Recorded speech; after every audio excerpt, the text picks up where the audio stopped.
Hi everyone, today I'm going to talk about a piece that I used most for my auditions. Back then, when I was 15 or 16 years old, for these world-class conductors. During auditions, I often play this musical piece.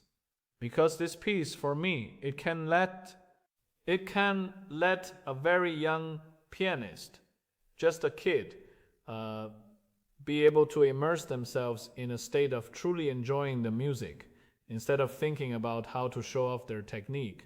Uh, so back then, at my age, it was very important to have works like this to play frequently so that you can gradually become more mature, uh, especially those older conductors. They especially love listening to works like this. Uh, so in the beginning, I had so many conductors supporting me, and I think this piece played a huge role in that. Uh, and also, I feel there's a special connection because during my hardest times in Beijing, when I was in school, I met this uncle who sold watermelons. And the variety of watermelon he was selling back then was called 118.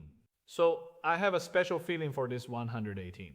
Every time I play this 118, I feel like I'm about to eat watermelon. Okay? Back to the main topic. Uh, right, so this piece could also be said to be, that is to say, Brahms' most classic and well known work is called Intermezzo. Intermezzo. And at the very beginning of this beautiful piece, it's also quite simple and solemn. Brahms is part of what's known as the triple B, the three Bs, which are Bach, Beethoven, and Brahms. People see them as a lineage. Uh, so, of course, some people might think, for example, like Horowitz, who thought of him as a minor one, saying those two are the greats and he's a minor one. But I think Brahms is also very great. Perhaps in terms of piano works, besides the concertos and these intermezzos, maybe his other works aren't as powerful as Beethoven's and Bach's. But in terms of symphonies, I still really like him. The power of his symphonies is extremely. This inner strength is incredibly vast. Every time I feel that life is a bit difficult, or when I'm feeling down, Brahms' symphonies are my antidote. Okay, so this piece, it's a major, is really a major work.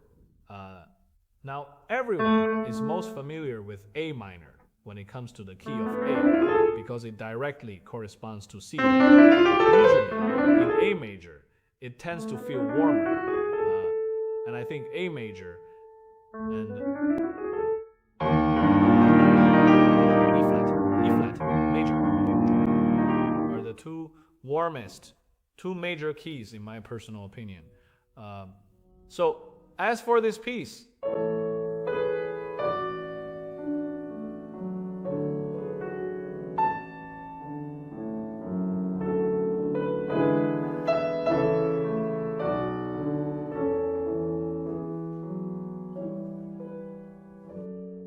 I don't know if you've seen that caricature of Brahms' posture while playing, and he's even got a cigar in his mouth. Have you seen that caricature? Right. It's like he's exploring the universe.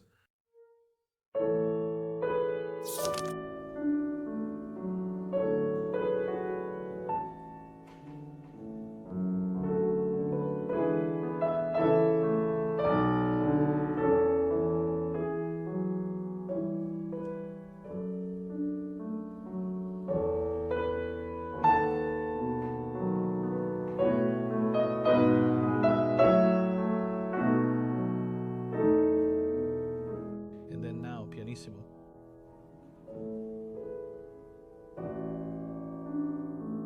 Right, there are a few points to note when playing Brahms.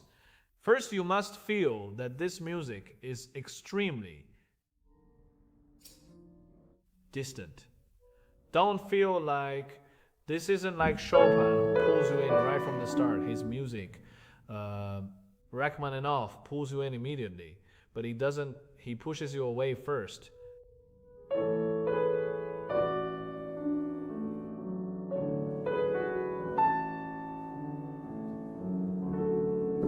You're not a participant, you're an observer. that's the feeling, like you're observing yourself. You feel like you're also the audience, that kind of feeling. So what else is there? When playing Brahms, even though you're an observer, still your fingers really need to press down with a bit more depth and power. Another interesting thing to mention is that his forte is generally like Mozart's fortissimo. So a forte in Mozart might only be a mezzo forte in Brahms, or at most just a mezzo forte. His accents and his forte notes are quite heavy. He has more of what we call weight. So this is also why, to some extent, he's in the same lineage as Beethoven, and even Wagner, who was a bit older than him. He's on that line, right? So if you play Brahms in a frivolous way, that would be really ruined, right? It's like there's always this kind of momentum supporting you as you play his music. There's always air underneath. It's not empty. Filled with air, not empty. Okay? Remember that. Including this middle section, the most moving part.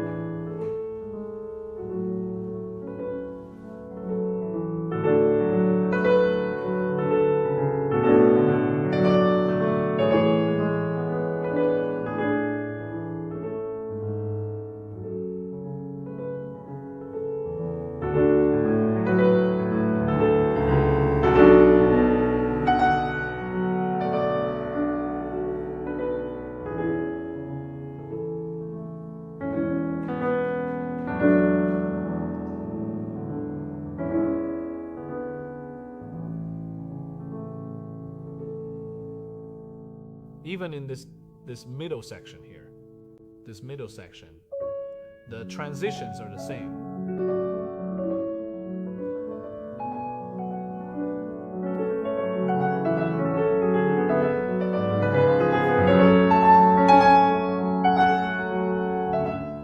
His phrasing.